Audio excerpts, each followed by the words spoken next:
Us now, former fighter pilot, ran for U.S. Senate in 2014 and was defeated by Ed Gillespie for the Republican Senate nomination at the convention in Roanoke. And he is filed to run against Barbara Comstock in the 18 Republican primary, which I guess would be in June of 18. Shak Hill. Shak, good to have you with us, man. Hey, good morning, John. How are you, sir? Pretty good. So let's get right to brass tacks. People say, look, even if you beat Barbara Comstock, you can't win the district, and so you're just going to turn it over to Jennifer Wexton. Why would we do that? That's the criticism being leveled at me. How do you answer that? Well, Barbara's going to lose the race to a generic Democrat. She has already done internal polling. She has broken the Republican coalition, and she will lose in November if she happens to beat me in the primary. So the seat is lost. So the kicker is, who can we put in there that's the most conservative that can win? And the answer is me. And here's why. There's 5 coalitions, John, and you talked about it already a little bit. You've got the Trump coalition, you've got the Constitutional Coalition, the Libertarian Coalition, the Tea Party, and then the establishment. Now, there's a bleed across, but those are the 5 coalitions, for better or for worse, that make up the Republican Party. And she has broken 4 out of the 5. She has done internal polling, and she knows that she will lose to the generic Democrat in the 10th Congressional District. That is why I'm running. Okay, so when you say she's going to lose to the Democrats, but, you know, her defense is she is voting in accordance with her district, which is not a Trump district. Clinton won big, so she's voting in accordance with that. And that's the only way you could possibly win and hold that seat for the Republicans. So how could somebody like yourself be able to win? That's what they're telling me. Yeah, that's the argument that she's trying to float up here. That's the argument Frank Wolf before her floated. And it's total nonsense, and here's why. She ran as a conservative. She went on the Mark Levin show and promised that she was going to be a Reaganite conservative. She still, today, runs as a conservative. So she knows that this is a majority Republican +2 district. And she runs as a conservative, John. So even a mailer that and here's the interesting thing. She knows that she's losing, so she's already running ads for an election that will be held in 15 months. She's trying to rebrand herself. So why can I win? I can bring those 4 coalitions together. You see, it's not that the Democrats outnumber us in the 10th Congressional District. They don't. There are more people in the 10th Congressional District that want their freedom, that want the ability to have the American dream, just like your founding sponsors that started in a rented truck. Oh, my gosh, how inspiring is that story? They don't want the federal government breathing down their necks. They want to be able to go into businesses and build HVAC that causes comfort for people. But Barbara doesn't want that. She wants a strong government, and she's going to lose the Republican votes. That's why she doesn't win to the Democrat. Not that there's more Democrats. There's just less Republicans that will vote for her. Okay, so the other criticism people are telling me about you, Shak, is they're saying, well, Fredericks, you're back in Shak saying that it's for Trump, but he was not for Trump. He was for Cruz. He was part of the Harrisonburg debacle there with Cuccinelli stealing the delegates, and he's basically not a Trump guy. How do you respond to that? Well, there's no question. I was pleased to have been Ted Cruz's statewide co-chair, where I spoke all over the state for Ted Cruz for president. And at the convention, Ken Cuccinelli, who was a hired gun by the Cruz campaign, came in and overrode everything that we were trying to do locally. I personally was fighting on behalf of Corey Stewart, who I supported for governor and support for the United States Senate. And Corey knows this. And Corey will come on your program and tell you that I was fighting against Ken Cuccinelli and fighting against the Cruz machine in favor of Corey. One other thing, too, that people will forget, and I'd like to remind them, I ran for chairman of that convention. And I ran because of Vince Haley, who wanted to oppose John Whitbeck, another underdog, grassroots candidate who wanted to go against the machine. And I was told point blank that if I won that chairmanship for the temporary convention, I would be kicked off of the Cruz campaign. So I ran for chairman. So the fact that Ken Cuccinelli took over and the fact that he was going and doing everything against the local Virginians is something Ken will hold around his neck forever. But the fact that I fought for Corey Stewart and I fought on behalf of everybody that was in that convention, not one person who wasn't in the convention, is something I'm proud to stand. And yes, I was late to come to Trump's aid and come to Trump's side. I will admit that. I did not see it. But I see it crystal clear. And if you're anti-Trump, you're anti-American. Shak, I got to get through just one other thing because I'm just taking this opportunity to dispel all the stuff that people are telling me because I've publicly endorsed your candidacy. So the other thing I'm getting is like, look, Fredericks, you're an idiot because Shak Hill can't raise any money. Barbara's going to outspend them 100-1. This thing is going to be a blowout. The whole thing is ridiculous. How do you respond to that? Well, I'm very pleased to let you know that based on money that we've actually raised and pledges that are on the books, I have raised more money than I did my entire U.S. Senate race. And see, here's what people have forgotten. When I was running for the United States Senate, I was raising delegates. And I lost by 250 delegates. I was not trying to raise money. We raised enough money to have a very good and impressive showing, which you can attest to. You were there.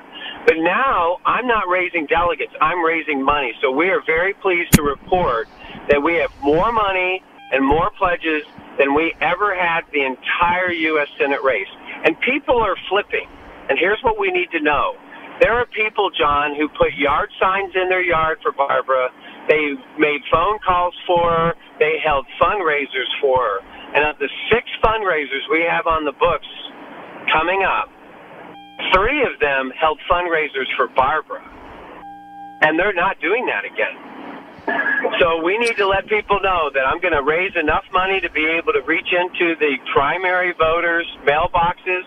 We've got our social media campaign is already up and running. And it doesn't matter how much money she has. She is very unpopular, and she's not well-liked. And we're going to win.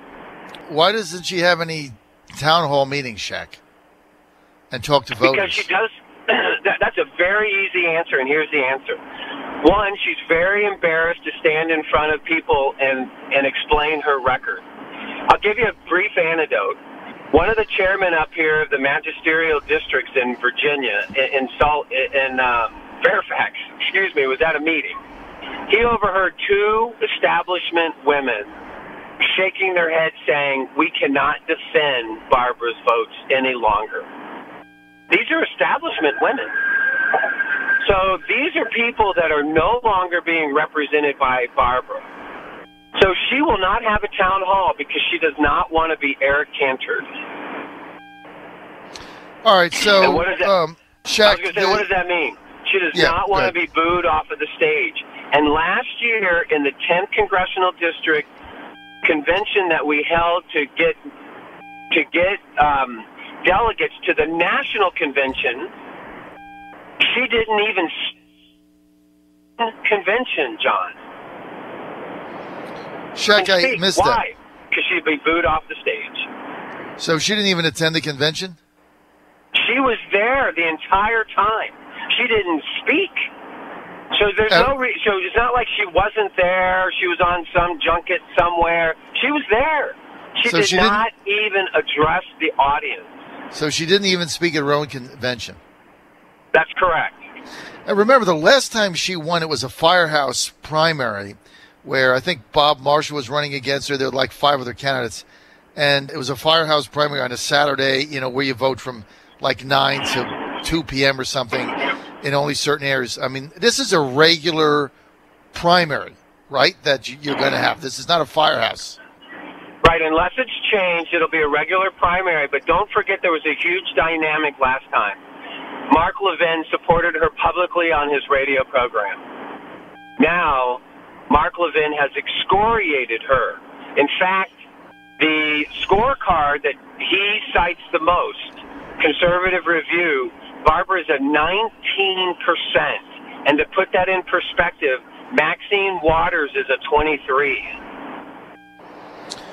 And so the people know this, John. They will go to the primary and they will not vote for Barbara. Look, here's the bottom line. And Shak, this is why the John Fredericks Show has endorsed your candidacy. No question about it. It's very simple. Barbara Comstock is a never Trumper. She is going to consistently oppose Trump's movement and his agenda for America at every turn. She simply doesn't believe in it. She doesn't buy into it. She doesn't believe in it. And she can't be bothered to understand the plight of working people.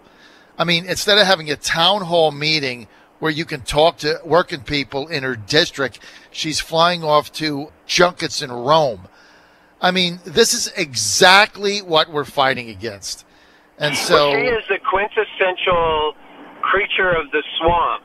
And not only did she fly off to Rome and she won't have a town hall, she actually had a round table breakfast where for a cool $500 a plate, you could have a conversation with her. Unbelievable. Well, look, I Shak, believe in what President Trump is doing. I totally agree with his agenda. I totally see the strategy of how he's playing Mitch McConnell and how he's playing Paul Ryan. And the people across this country are seeing it. You mentioned it. They're going for Judge Moore in Alabama. They're going for these other people. They're kicking Flake out. They're kicking these people out, and they're putting in the people's choice. And Barbara's going to lose, and she knows it. And we're going to win. And you have bet on a winning horse, my friend. well, you know, it's a big underdog, but look, you got to stand for something. And, you know, we certainly backed Barbara last time, you know, because I thought she would be a little better than she is. But the bottom line is we've got one chance, Shak, to save America, and that's through Trump and his agenda of lower taxes. And we've got a major tax reform package coming down the pike now. He's also trying to do the right things with trade and with China, of which Barbara's not backing any of it. So my point is, what's the point? There's no point to having her. I might as well take a shot with Shak Hill. On all the major issues, she's voting like a drunken Democrat.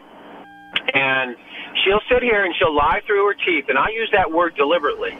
She's lying through her teeth in ads up here saying she's going to help us with tax reform and even improve our health care. Of course, she voted to keep Obamacare, and Club for Growth puts her in the bottom 15%.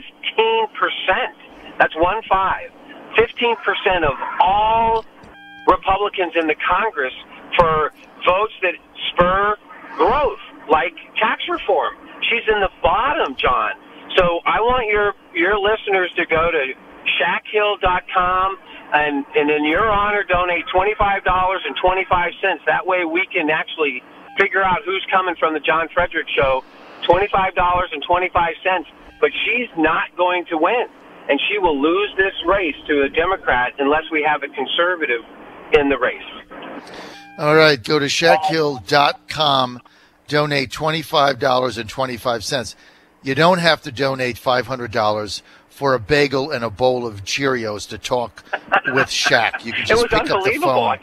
She had the tenacity to actually say, I'm not doing a town hall, but if you come to my round table breakfast for $500, I'll have a conversation with you. Yeah, it's so out of touch, it's unbelievable.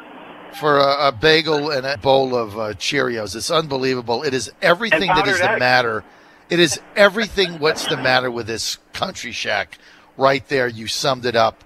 Swamp monster extraordinaire. Shak Hill, thanks for being with us. Go to shakhill.com.